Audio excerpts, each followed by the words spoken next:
Hi, I'm Nancy Bering, President of the Manistee County League of Women Voters. The League is a nonpartisan organization dedicated to supporting citizen participation in government, particularly when it comes to voting.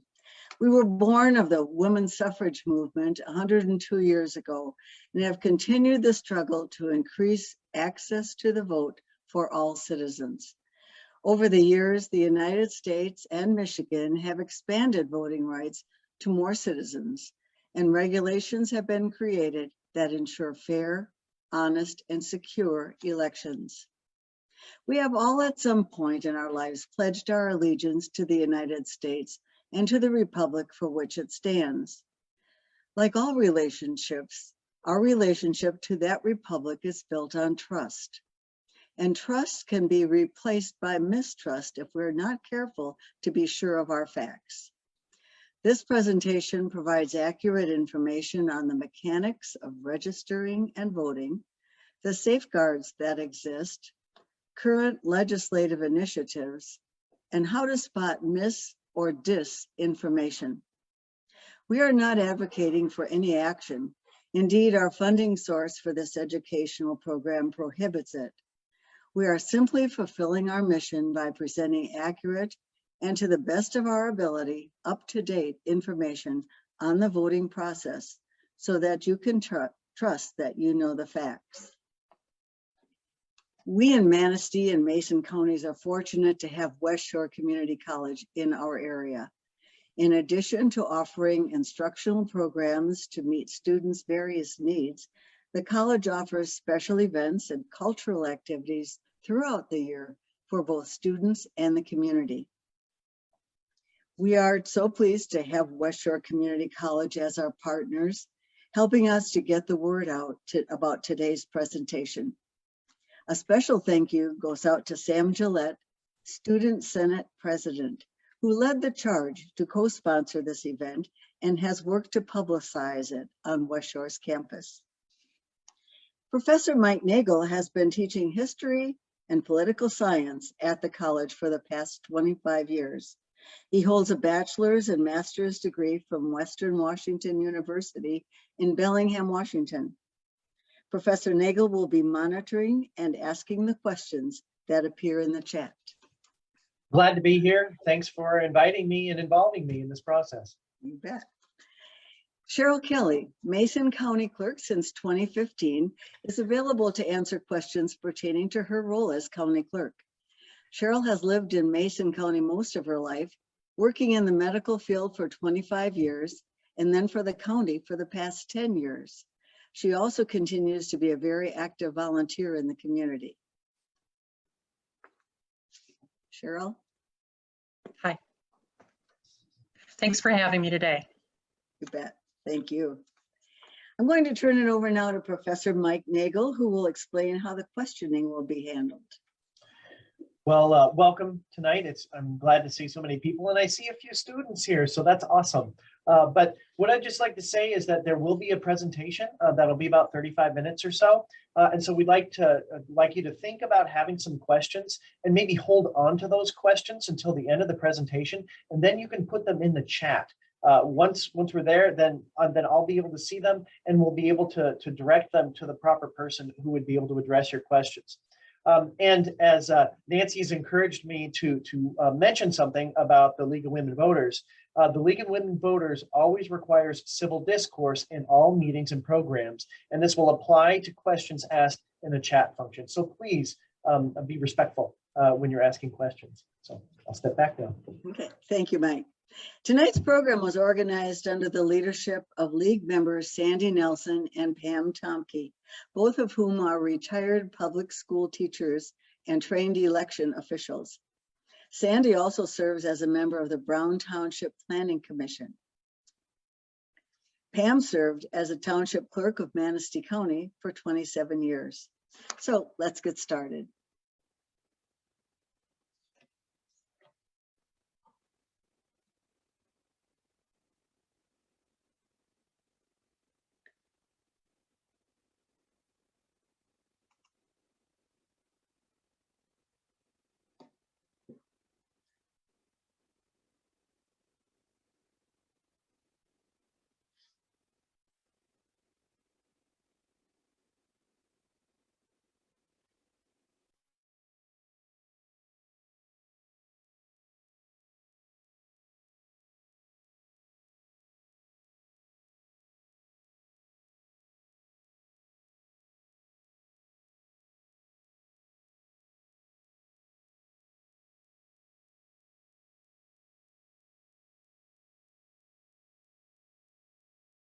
citizen, you must be at least 18 years old and not serving a jail sentence in order to vote. Nancy, we'll begin our program with voting rights. Pam will explain to you who is eligible to vote in a Michigan election. Okay, so the beginning of our program this evening, we're going to be taking a look at election laws in Michigan, and then we're going to get into attempts that are underway right now to change some of those laws. And this is such an important topic because election laws are the foundation of our democracy. So the first step to becoming a voter in our great state of Michigan is to get registered. Current election law requires a person to show proof of their Michigan residency.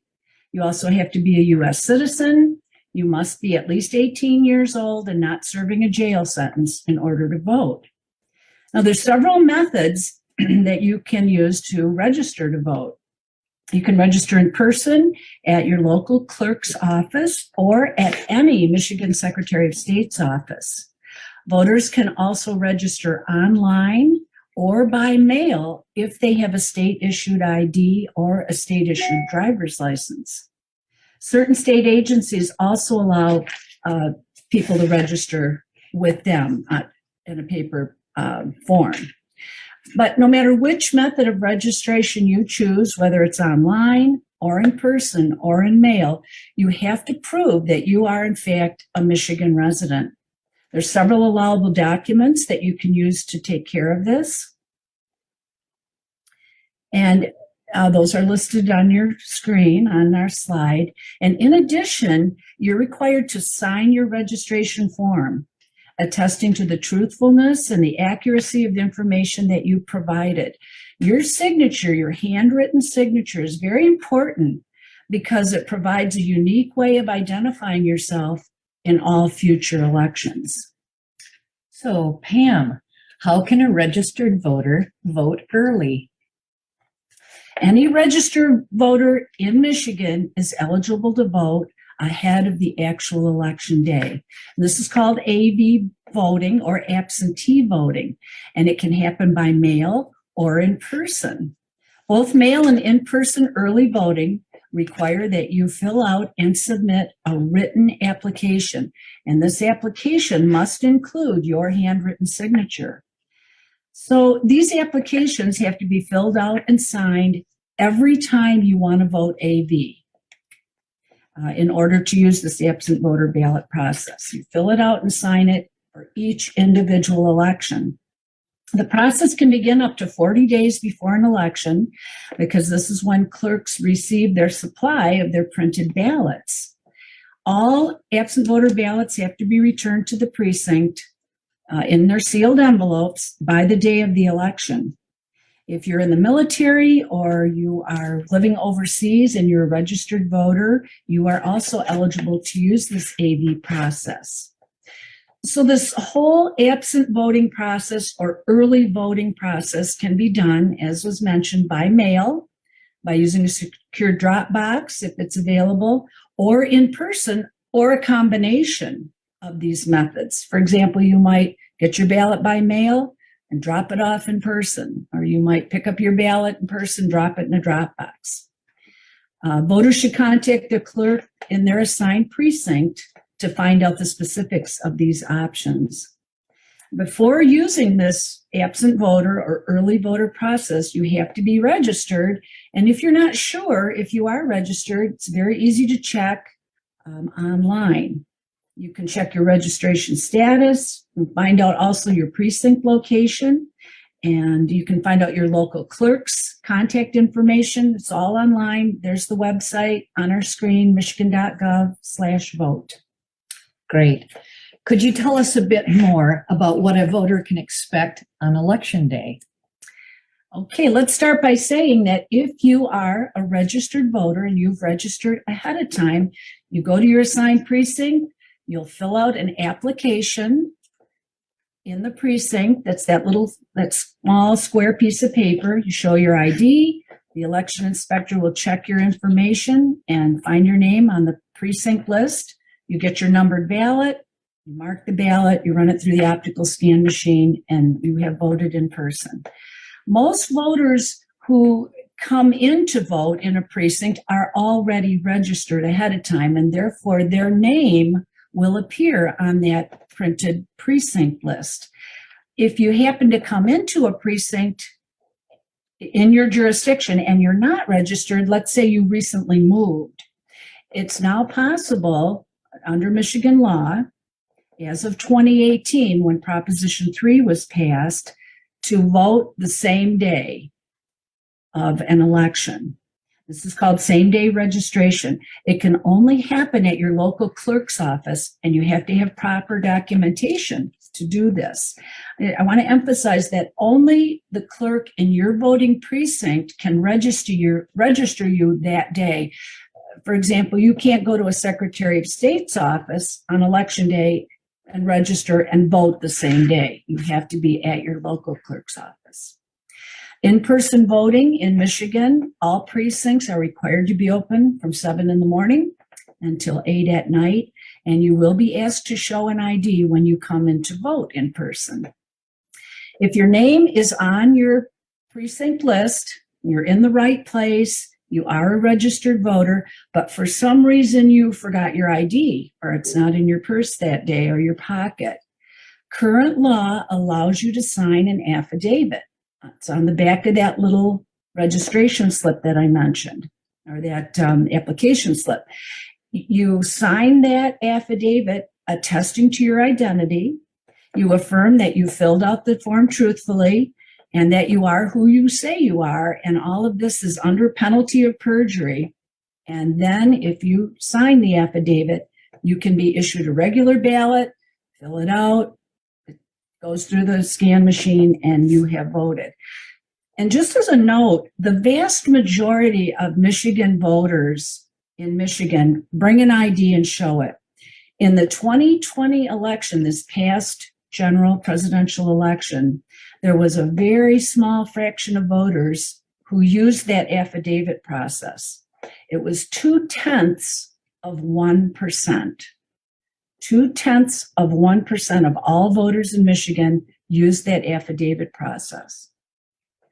If you were issued an absent ballot ahead of election day, it has to be returned either by mail, in person, or put in a drop box by 8 o'clock on election day in order to be counted.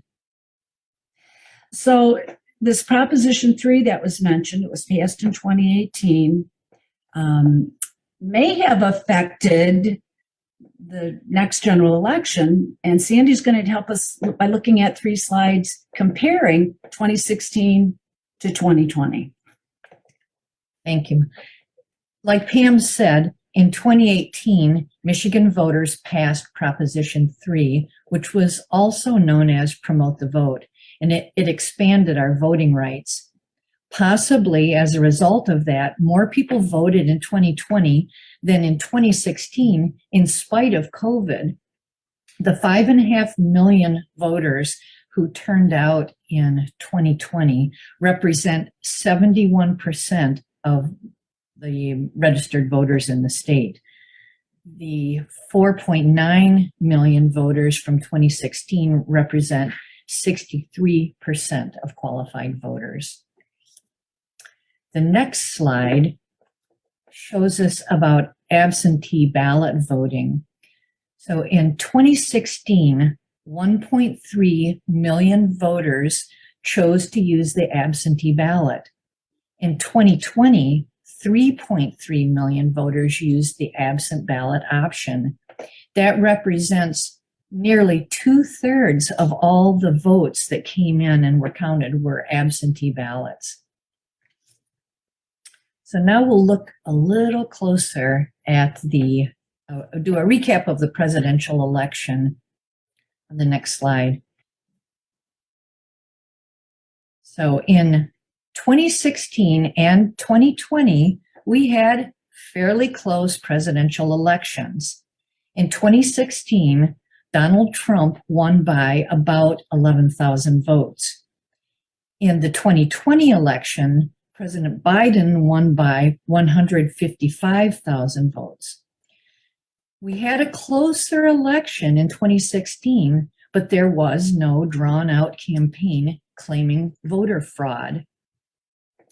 After the 2020 election, there were multiple audits, court cases, and a report by the Republican-led Senate Oversight Committee, which affirmed that the election was fair and secure. Post-election audits were the most extensive in Michigan history. Pam is going to tell us a little bit more about the audit process. It might bear repeating, and we all know and have heard about the great deal of controversy over this last presidential election that happened in 2020. People claimed that the election was rigged. We heard that it was stolen. We heard that it wasn't fair.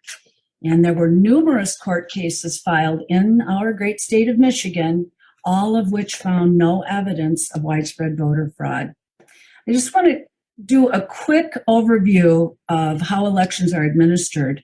In our state, the running of elections is a responsibility that's held by Michigan elected township clerks and city clerks. There are just over 1,500 of these local clerks. They oversee the administration of elections in their own particular jurisdictions. Every step of an election process is covered by the election laws in Michigan, whether it's ordering ballots, issuing absentee ballots, testing voting machines, hiring election inspectors, processing people who come in to vote on the day of the election, or reporting results. All of these steps are covered in detail and must be followed by every local clerk who oversees an election. And each of these steps and many more requires specific documentation. So this is what makes elections reviewable and auditable by county and state officials. For example, just one small part of the process of administering an election in a precinct. A clerk receives a set of ballots for a specific election. Every one of those ballots is numbered, starting with number 1 and going through however many ballots there are in that set.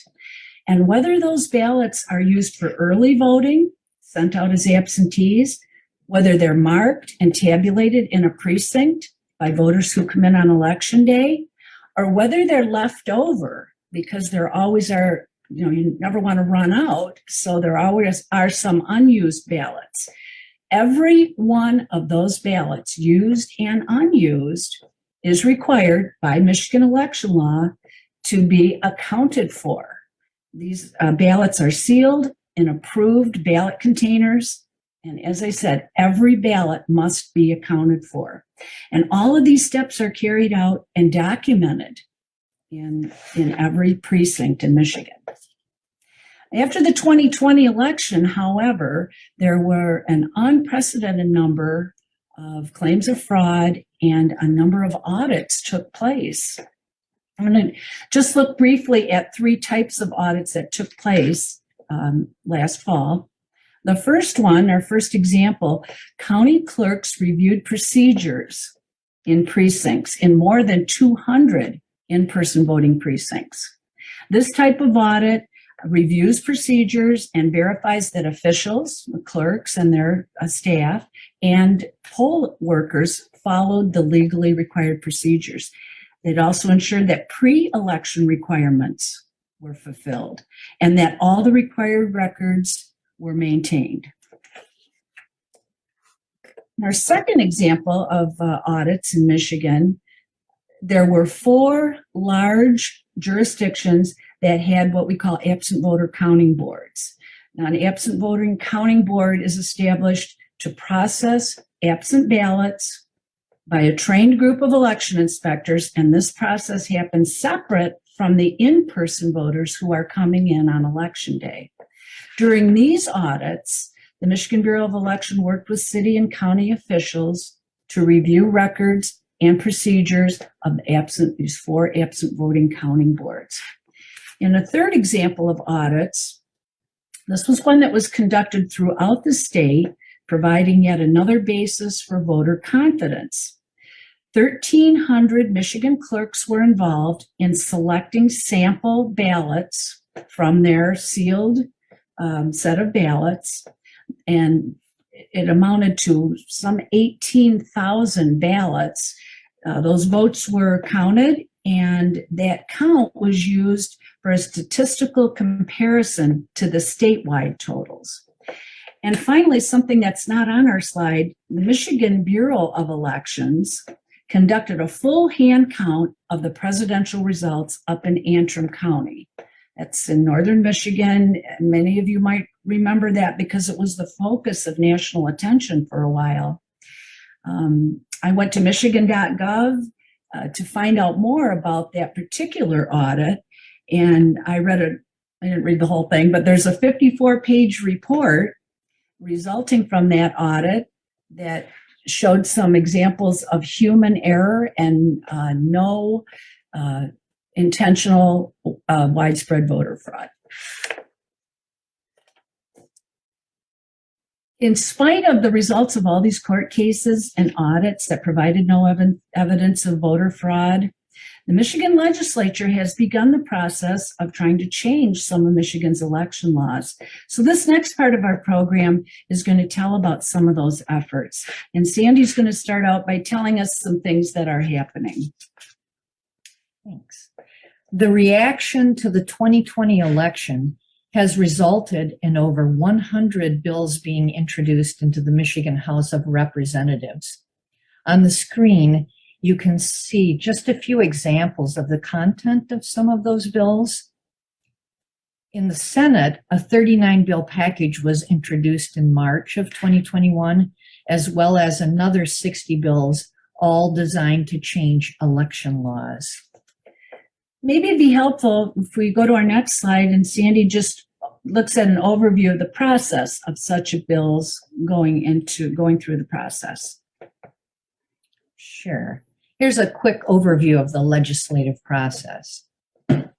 So a bill starts in the Senate Elections Committee, and I'll tell you a little bit more about that Senate Elections Committee in just a moment. Once it goes through that committee, it goes on to the Senate, and from there, if they pass it, it goes to the House Elections and Ethics Committee. After that, it goes back to the Senate, and then the Senate sends it to the governor. The governor has the option of signing or vetoing the bill. If she vetoes it, legislators can try to override the veto by a 2/3 vote. So currently in the Senate, there are 38 members. 22 of those senators are Republicans, 16 are Democrats. It would take 24 of their votes to override a veto. In the House of Representatives, there are 110 members, 55 are Republicans, 51 are Democrats, and there are 4 vacancies. It would take 71 of their votes to override the veto. So the next slide will give Sandy a chance to give us those details about the Michigan Senate Election Committee that we just saw on our slide.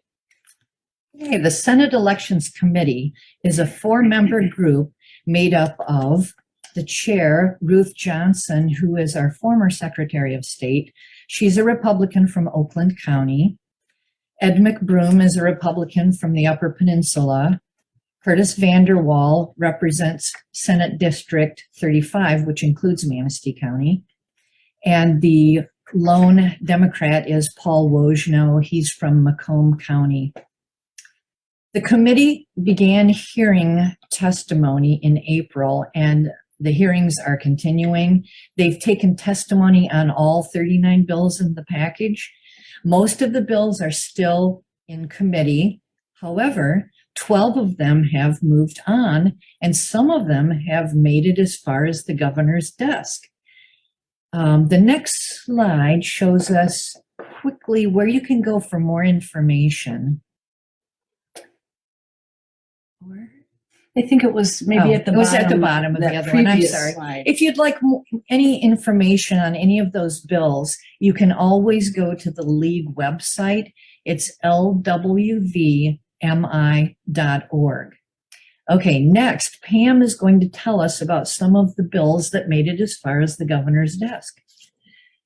Well, as Sandy mentioned, some bills in this election package were sent to Governor Whitmer. There were 4 House bills and 4 Senate bills. This happened last fall. The governor vetoed these 8 bills, and she sent a letter to Capitol Hill detailing her reasons for not supporting the passage of those bills. I went online, michigan.gov, and found a copy of the letter. It's very easy to do. These are some of the topics that those vetoed bills dealt with. In Governor Whitmer's letter, she said that the bills perpetuated the big lie that the presidential election was stolen and fraudulent. In her letter, she also stated that the legislation attempted to restrict voter rights, and that some of these bills contain legislation that was already in current Michigan law. So on your screen, you can see the topics of these bills. And these are complex, the hearings, the process, and also how can people find out more, Sandy, about specific bills, where they are? It's constantly changing and updating. You can get a complete copy of the list of bills, the current status of each bill, and the League of Women Voters positions on those bills by going to the League website, lwvmi.org. You can also look up minutes and testimony by going to senate.michigan.gov and select Senate Elections Committee.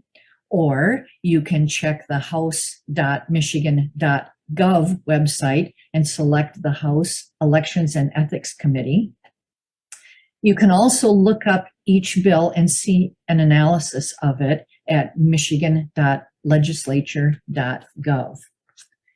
So, Pam, are there any other efforts to make sure that voting rights are secure? Well, I want to mention our Secretary of State's legislative agenda. Our current Secretary of State, who is Jocelyn Benson, has proposed an agenda of legislation that she is recommending, but none of this has been acted upon yet by our senators and representatives. I just want to look at 3 main goals of her legislative agenda. She wants new legislation to ensure equitable access for all Michigan voters. One of her specific suggestions is that last bullet point there that would make Election Day a state holiday. Her second big goal is to strengthen the infrastructure of voting. This is the way that elections are administered. One highlight here is that 4th bullet point. It would, right now in Michigan, there can be a May and an August election. Her suggestion is to combine those 2 and have a June election. And in a general election year, that would mean that the primary would be held in June, giving more time between the primary and the November general. Her third big goal is to make voting even more safe and secure.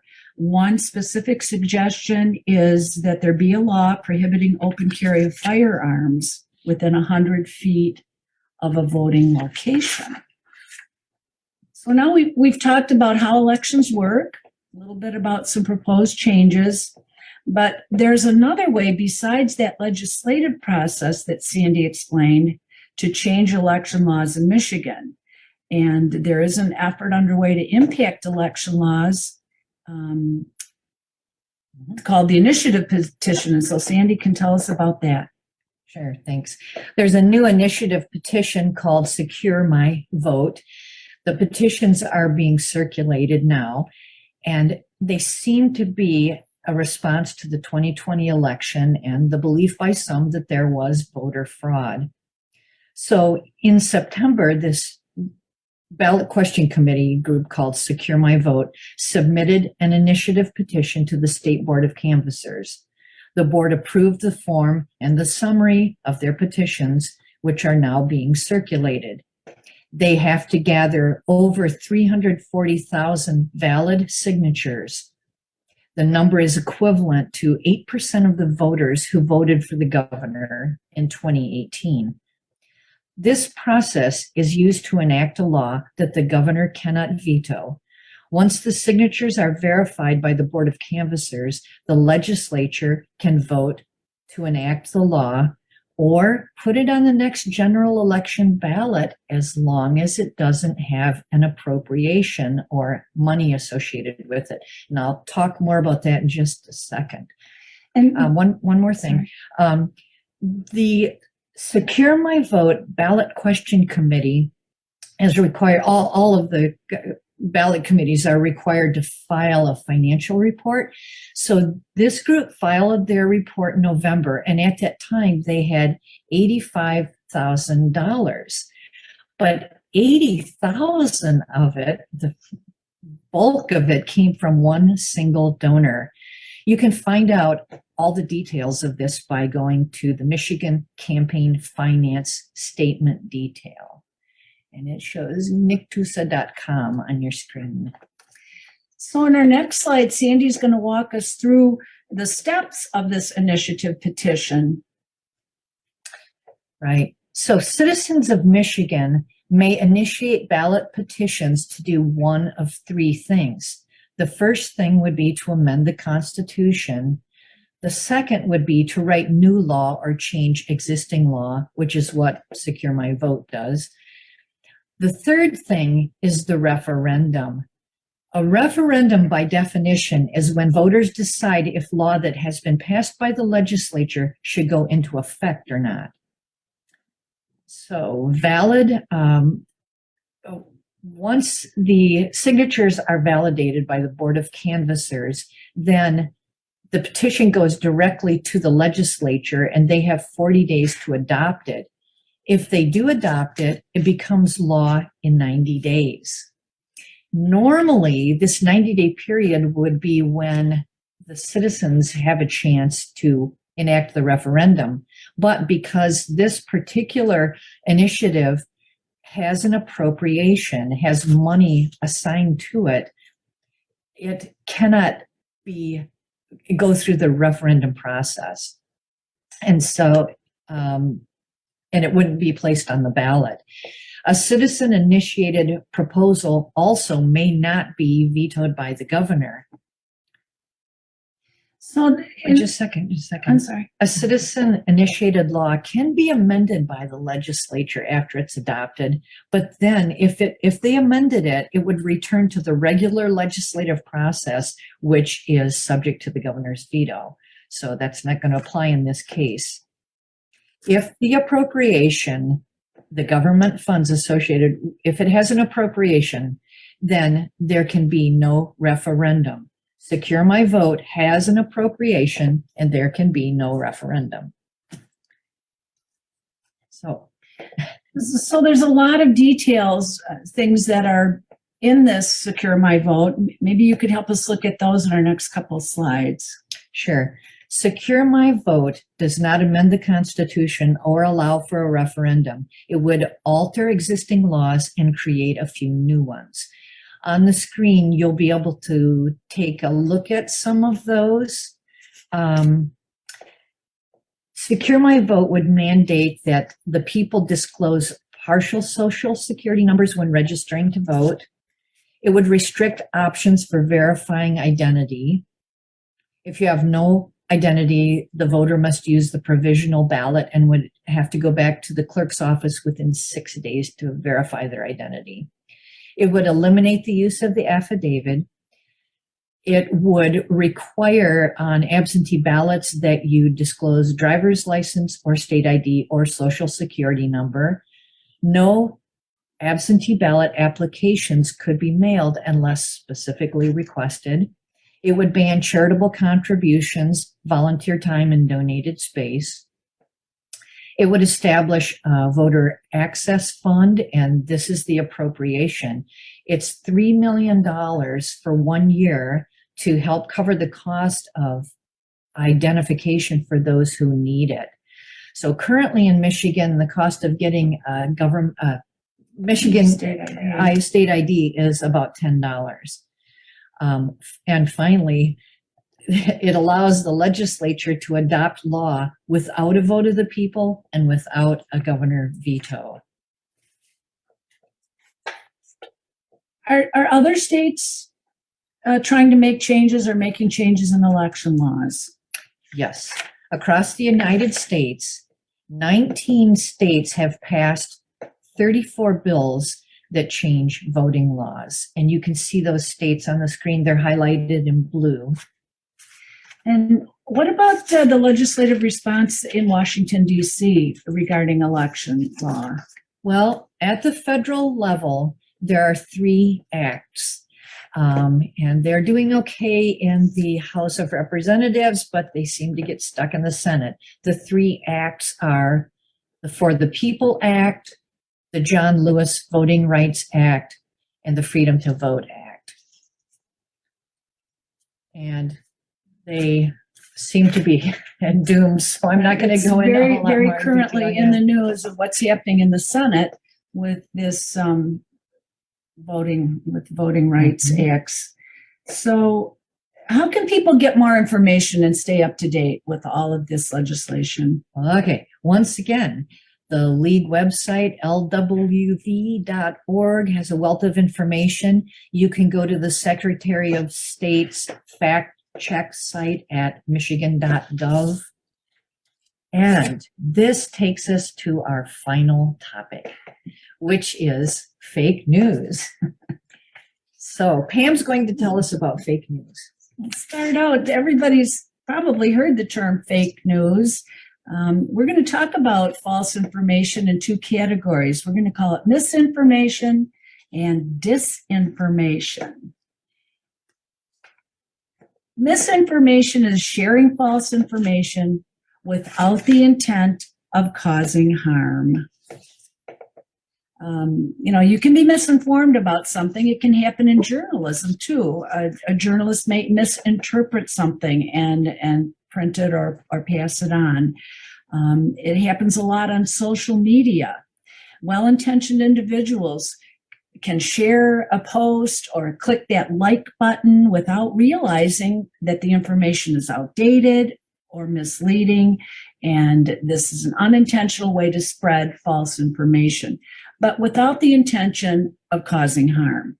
On the other hand, disinformation is creating and sharing false information where there is an intention to cause harm.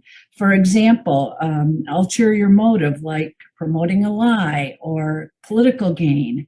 And unscrupulous persons who spread disinformation online have a motive behind it. It could be to promote voter suppression. It could be to increase mistrust or sow distrust in our democracy. But the common goal in social media, this disinformation, is to have their bad or false information reach the mainstream media by repeating it again and again. How can you get better at spotting fake news? Well, so many of us are online now, and we get our news online through email or social media. And there are some specific things we can do to spot disinformation. First, we can consider the source. If you're on a website, look at the URL. Does that address look strange? Is it misspelled in some way? If you're on a website, you can click the About page on the website. Find out through Google who's running that page, who's running that website. A second thing that you can do is check the date of the information. Is this really old news? Not that long ago, I saw a post. It was a quote from a current statesperson, and I fact-checked it and found out that, in fact, it was a quote by this person, but it had been made 15 years ago in a completely different context. And it was being like recirculated now, and it was out of date, and I considered it disinformation. Third thing that you can do before you believe a post or before you repost something is to try to cross-check the information. Do you see this story being reported by reputable news sources anywhere else? As I said, fact-check websites are easy to use and readily available. Fourth thing we can do is to read past the headline. mean, who hasn't been in a grocery store checkout line and seen some outrageously provocative headline? You know that's not the whole story. So ask yourself, what is the whole story? Be skeptical. Is the headline telling the entire story? And a final tip is to be aware of emotionally charged content. When you see an image or a meme that is designed to spark anger, make you fearful, promote outrage, or make you sad or worried, question it. Disinformation often uses an emotionally charged message in an attempt to sow division. And so for our final PowerPoint slide of the evening, Sandy's going to tell us what are some things we can do to combat misinformation and disinformation. First of all, never quote the bad information.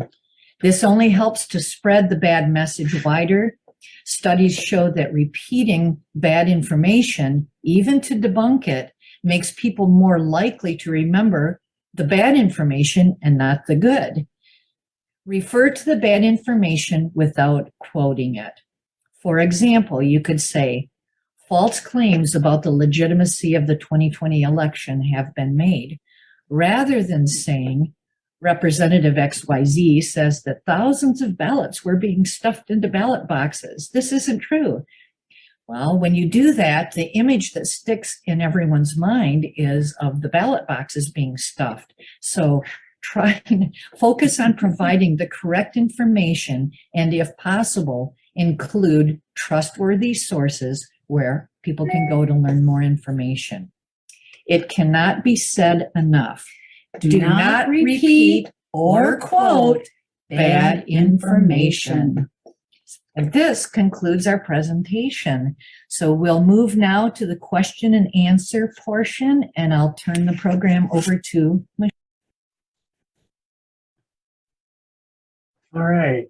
Well, we just saw what I think is a pretty straightforward and a very interesting presentation. So let me just say thank you for the presentation.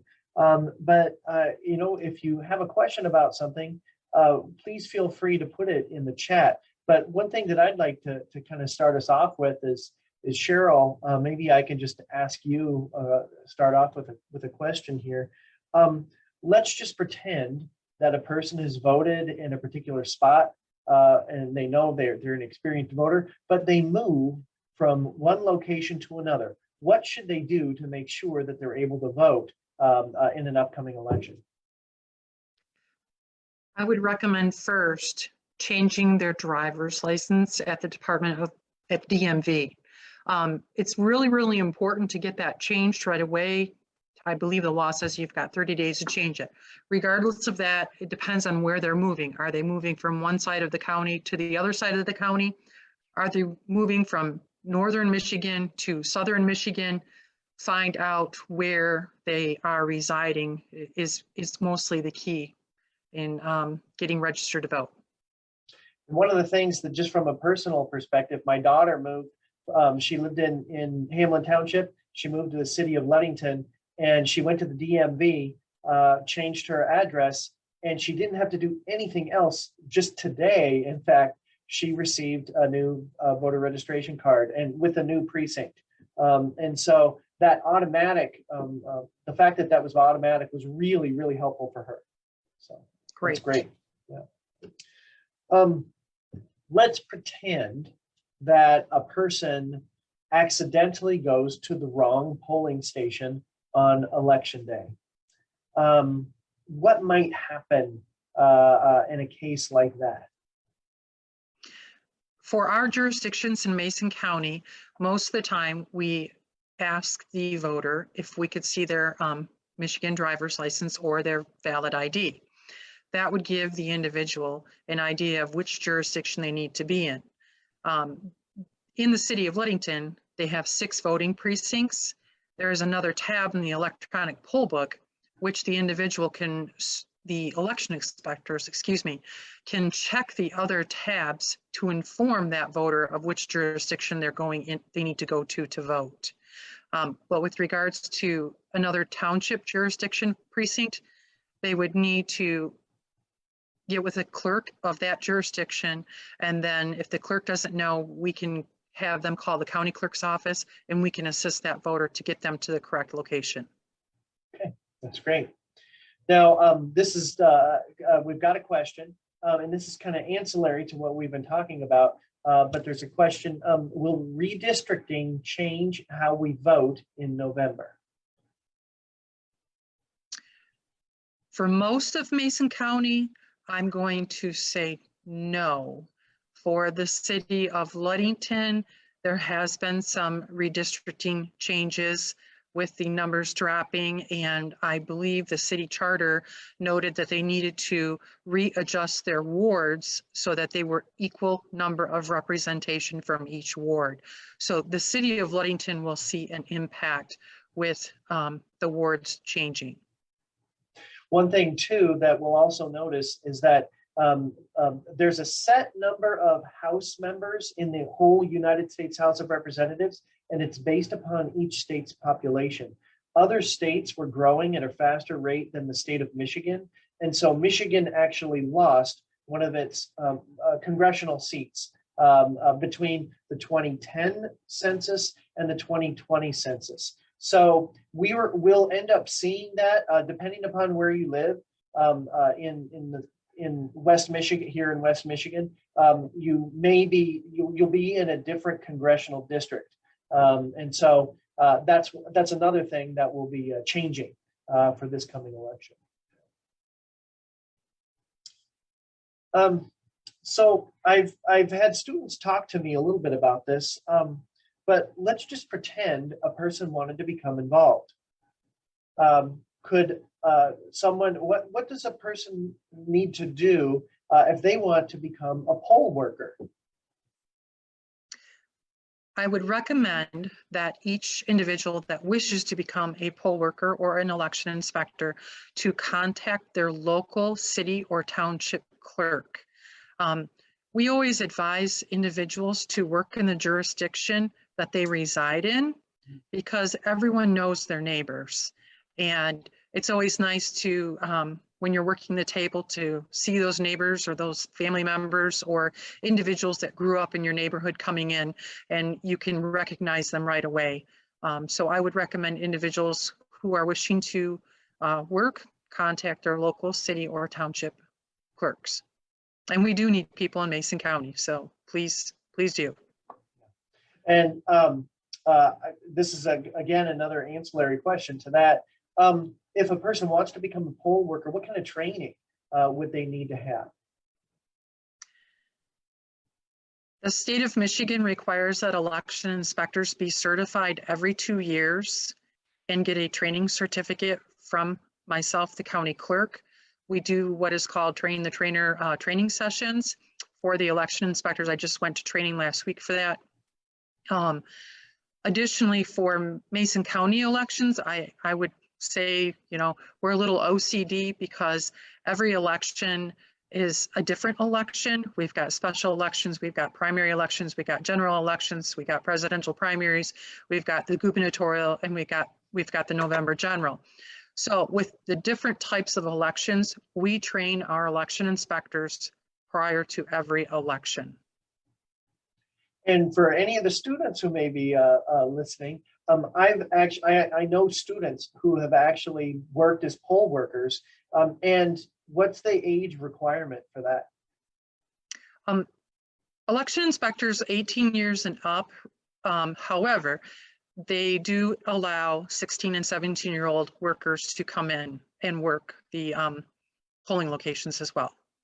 Because I've even talked to students who've said, oh yeah, I worked as a poll worker, but I'm not allowed to vote yet because they were maybe 17 years old. And so that's a great way to learn about the system, to become familiar with it.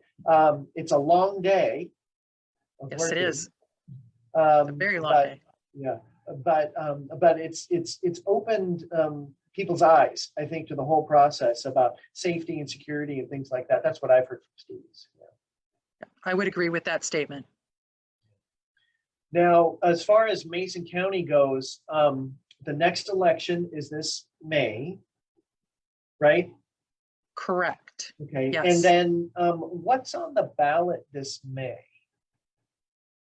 Or do you know yet? I think it's Oh, set, yes, isn't it? That's what I thought. we've been working on the ballot for about the last 30 days. The city of Ludington has a charter revision.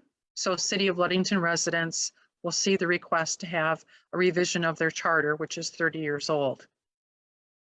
Additionally, along with that is a charter commission. They've got 9 seats open for a charter commission. I believe there were 5 candidates that filed, so they need to appoint additional 4 candidates to that charter commission if the voters pass the proposal to have the charter revised for the city of Ludington. Additionally, we will see a sinking fund renewal for the Ludington Area School District. We will see a new bond proposal for Mason County Central School District. And for those individuals living in Meade Township, there is a Calvin Norman Dixon School District. That's what will be on our May election. Okay. All right.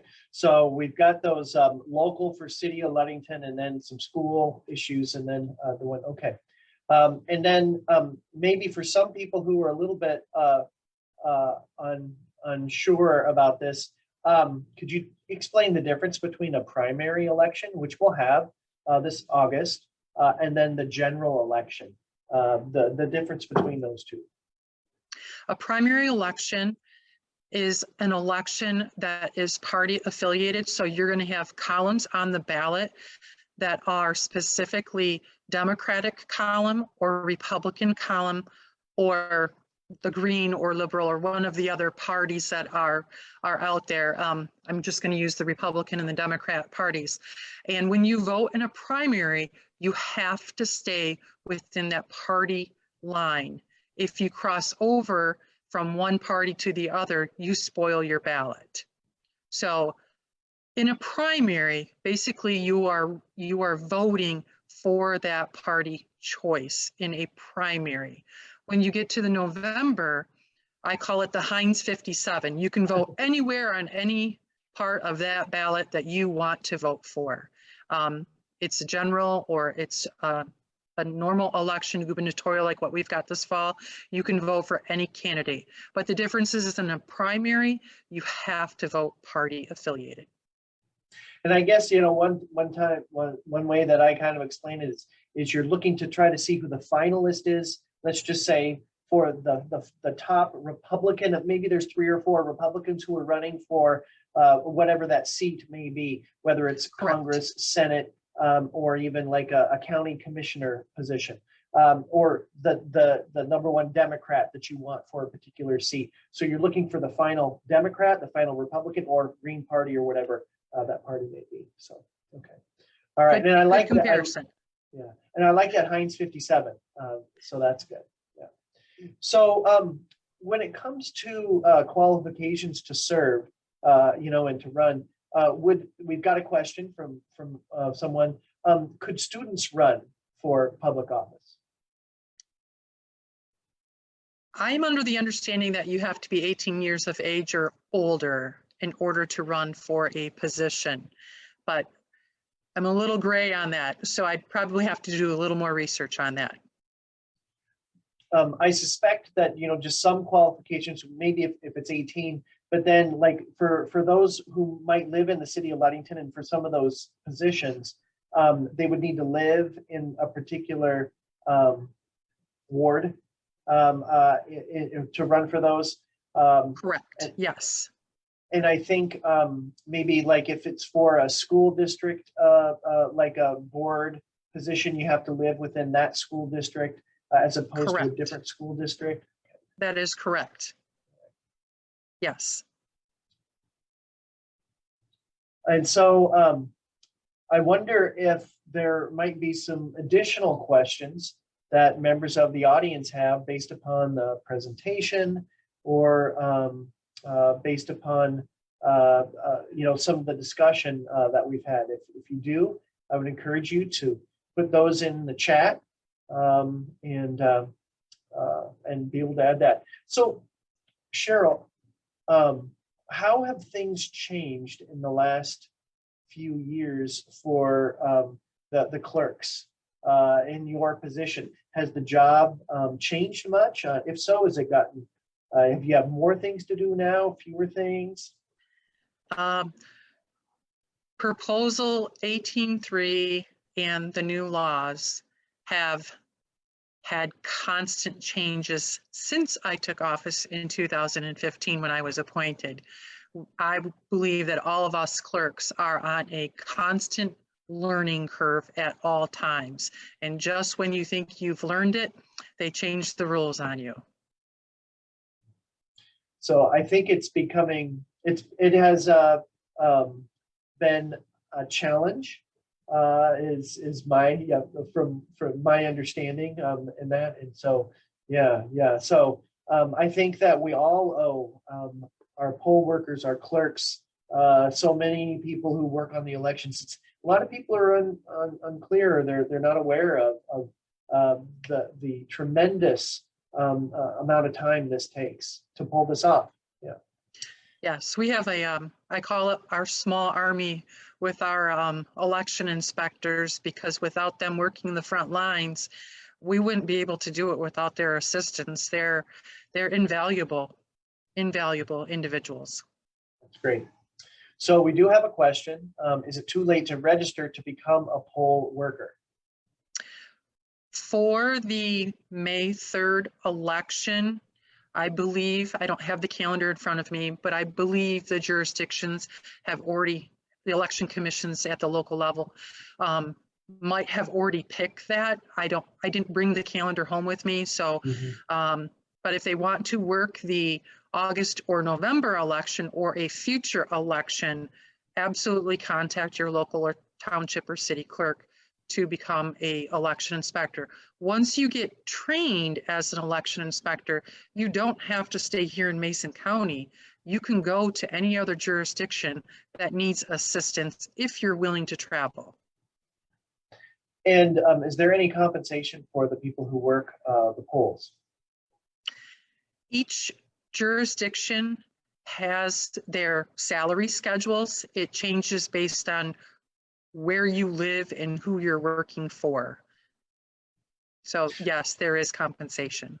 So I guess the point is that it's you can earn some extra money by going through the training and then having this skill set, having this background, and probably again for many of the students who are involved here, that would look really good on a resume, and just to be able to have that experience, number one, but also to be able to show this as you're looking for your future careers.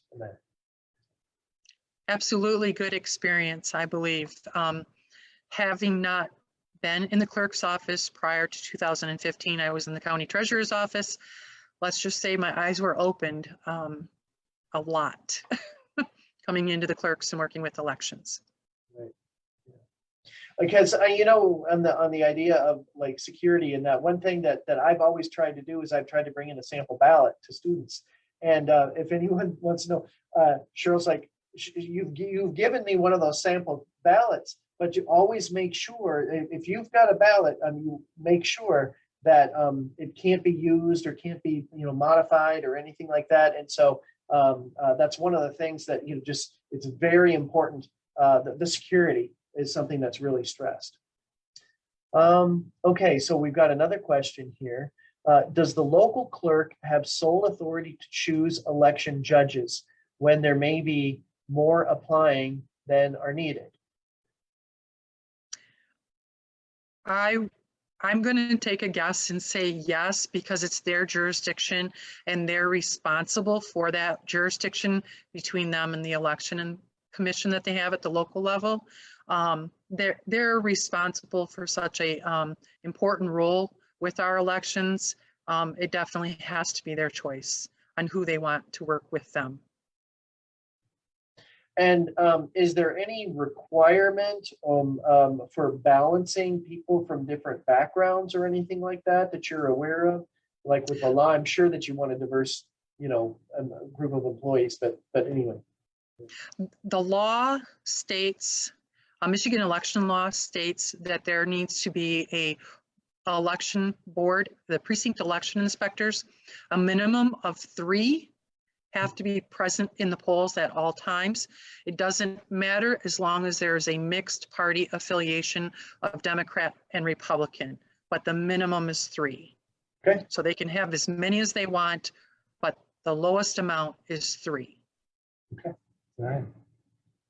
Well, I wonder if we might get one more question from our audience. I'll see if maybe maybe this is kind of like at the auction where you say going once, going twice. But Cheryl, is there anything that you would like to add, or anything that we haven't covered or would like to clarify that you think is something that's really important for the viewers? Sure. I just want Mason County residents to know that our tabulators are not hooked to the internet. We stayed old school, and we do hand-to-hand